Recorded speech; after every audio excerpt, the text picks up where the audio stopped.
Hello, and thank you so much for joining me tonight. My name is Sasha Reed. Tonight we're going to have some fun with some inks and doing some easy color layering. So we are going to layer our colors on top of each other, and we're going to use some simple shapes, and these can be great one-dimensional cards. So if you want to have a single layered card, you could start with a card base. I'm going to start with a top base for my card, and I'm going to layer it up just ever so slightly. I'm using these heart dies to give myself a little homemade DIY stencil. And all I've got here is some acetate. It's just quite a thick acetate. I think it's 250 microns. And all I'm going to do is line it up in the center of my piece of acetate. Now you'll see in my second card that actually is much better if you take your die and put it a bit further down the acetate. That will really help you out. But here I am thinking, ooh, I'll just line it up and then it will fit along the top of my card where I want to start, and that will look nice, but actually it makes it really difficult, and you'll see why in a minute. So I've got my thick acetate, I've got my die cut, and I've cut myself a little heart into my acetate. Now my acetate is the exact same width and height as my card base. The height actually doesn't matter too much, but the width really does, because this will keep your stencil in really good place, and it'll help you to slide it down without having to think about positioning your stencil. Now I found it much easier when I grabbed some low tack tape. This is the mint tape from scrapbook.com. It's actually quite a great tape, and it's been lasting me ages, so I'll link that down below for you. I'll link everything I can if it's available, but have a look. I mean, a punch would do the same thing. You could easily punch out a shape out of acetate and you'll get the same sort of effect. So I'm getting started with my ink blending brush. If you've got an ink blending tool, that will work really well. And all we're going to do is take our first color, which is going to be the lightest color, because I'm going to use the same brush for all three colors. I don't want to have to faff with getting another brush for each color. So I'm going to start with the lightest one first so that I can add on the darker ink and it's not going to mess up my ink pads. So I'm starting with that first color, which I think is Spun Sugar, and I'm going to do 4 hearts in that light color before I switch colors over. And you'll see, you're just going to layer them up. With distress inks, they work so nicely with layering up. Now here you can see all I do is I slide my panel down, and because it's the exact same width as my panel, I don't have to worry about trying to line up that heart to make sure it's nice and straight. And here's the problem with my die cut being too close to that top edge. I then end up with ink going over the edge when I'm trying to ink blend. So if you go ahead and make yourself a stencil, just put your image lower down the stencil, and then it saves you that time and the faff of having to cover up that top edge. Your stencil will actually just cover it for you. But as long as your width is the same as your card, it will make it so nice and easy. You can just glide that stencil straight down, and you don't have to worry about lining it up, going left and right. You only have to just slide it down a little bit and get your kind of layered look. So I'm moving on to my next darker color, Saltwater Taffy, and I'm going to do 4 hearts with the Saltwater Taffy, and you will see the effect at the end. You can actually see every single heart individually. I don't know what other ink pads would do. These are dye inks, so they layer up really well. They're water reactive. I really like the distress inks for this. I'm sure you could probably use oxides, although they are a bit thicker, so they may not show those layers as nicely. So that's my only warning. I haven't actually tried it with distress oxides, but I really like the distress inks because I know that they're transparent and you can line them up. So actually, distress oxides probably wouldn't work because they are non-transparent. So I'm moving on to my third pink, and this is the slightly darker color, and I'm doing another 4 hearts, and again I'm just moving it down and trying to get somewhat equal spacing between those hearts, but thankfully I don't have to worry about the side. And you can start to see that really cool looking effect. It almost looks like it's kind of jumping out at you a bit. It gives it a bit of a 3D look to it. So that's my first one done. I did have a couple little oopsies where I got some ink out of where I wanted it to go because my stencil wasn't so brilliant with having put that heart so high up on the panel. The next one we're going to do is a more masculine card. I'm going to use stars for this one, and this one I'm like, right, we're going to move that stencil down so it's not so high up to the top. So I've got room to kind of stencil all the way around. Now, if I'd done it a third time, I would have put it right in the middle.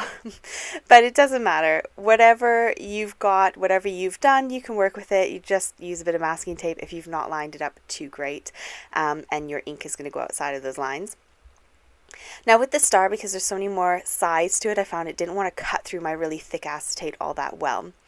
So I decided to get out my little cutting mat and my blade, and you can just go ahead and just lightly trace over those lines where your die cut didn't quite get through, and then you will end up with it just popping straight out. So don't be worried if it doesn't cut through your acetate. Sometimes it's a bit tricky, especially if you've got a thicker die, but just grab your knife and cut through it yourself and you'll be all right.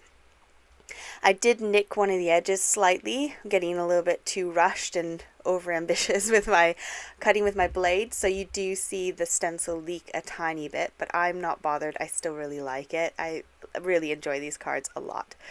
So here's my stencil where I'm going to slide it all the way up to the top, and the sides are nice and even, so I don't have to worry about lining up in the middle because I lined my die cut up in the middle. And then I can start blending. This time I'm going to use yellow, green, and a sort of turquoisey blue, the mermaid one. And this time I went for spacing them out a bit further, and I only did 2 of each color. So we have 6 stars in total instead of 12 like I did with the hearts. And you really don't need that many. I was just excited and having fun with my first card and playing around. So again, I'm just doing the 2 colors, or 2 layers of each color, and just doing the exact same thing where I'm going to slide my stencil down. Now, while I'm crafting away on the screen and you're just watching what I'm doing, I would like to give a big thank you to everyone. I've had such amazing support for so many years now. It's been about 3 years of doing this, and I can't be more thankful to all of you. You guys leave me the most beautiful comments and take time to like my videos, and I appreciate all of you. I just want to say a quick thank you because I don't say it enough, but you actually keep this channel going. This is my main income. This is my full-time job now, and my income comes from the YouTube pay. So I get paid via the adverts at the starts of the video or wherever the adverts end up popping up. I get paid from those. I also get paid a small commission from affiliate links as well. So when you click my links in the description box, I massively appreciate that because it doesn't cost you anything, but I do get a small percentage from the companies if they are affiliate links, and that makes a massive difference as well. Right, so here you can see I've got my beautiful stars, my 6 stars, and they kind of have that pop-out effect. The ink does settle a bit, so that middle bit isn't quite so dramatic, but it's a really cool, fun effect. And again, like I said, you could do this easily on one panel or on just your card base directly, and you wouldn't have to layer anything up. Now, if you've got any oopsies, you can go ahead and use a sand eraser and just kind of rub them out a bit. This takes off a fine layer of the card and it makes it so that your ink kind of disappears essentially. And it works really nice. It doesn't do too well if it's soaked quite a lot through the card, but it is really nice and effective, and you can get them at almost any stationery store. I've got this stamp set here, which you've been seeing in almost every video. When I buy a stamp set and I really like it and it's got lots of different sentiments, I tend to use it and use it and use it. I love that it's got tons of different fonts and different greetings or sentiments on it. I just love it. It's got something in there for everything. So I'm going to use this one here and use my grey ink, and because it's more of a silicone stamp rather than a photopolymer, I find my VersaFine Clair works a lot easier on these kind of stamps. It picks it up much better and I don't have to worry about it being so blotchy looking. But I do use a stamp platform so I can add a couple layers of ink and then I get a really nice saturated crystal clear image. Now, to make my card kind of blend together a bit more, I'm going to go with inking up the edges of my layer that's going underneath my top layer. So I've gone for 3 layers as per normal. I have my top panel, and then I've got a little layer, and then I've got my actual card base that opens up. So that kind of finished off the front of there. If you wanted to leave it as a nice flat card, you could stop. I'm going to add on some gems. These are all from Alina's shop. They're the flat back sort of diamante gems. She's got heaps of colors and they are my go-to gems. I have way more colors than that as well. I think I've got every color she's got on her website and I love them. She doesn't sell these containers anymore, unfortunately, but they are really handy dandy. Now, if you've not seen before in my videos, this is my picky up tool. It is blue tack on the end of a chopstick and it works a dream. I absolutely love it. I never have an issue picking up any of these gems. I never have an issue getting them off of my chopstick. I just use my little pokey tool to kind of pop them back off that blue tack, and it is a nice, cheap, effective way of picking up gems. And when that blue tack isn't sticky anymore, you can just pop it off, put it in the bin, pop it off, give it a bit of a squidge and pop it back on. It lasts for ages. I usually have one blob of blue tack a year. So those gems finish off that card, and then I just went ahead and stamped directly onto this one. I might add some silver sequins onto it at some point, but I did the same thing except I used black ink and did a little black background layer for that card. So I hope you had fun with me tonight. If you did, please do remember to like and subscribe, and if you want to leave me a comment, I would love to read it.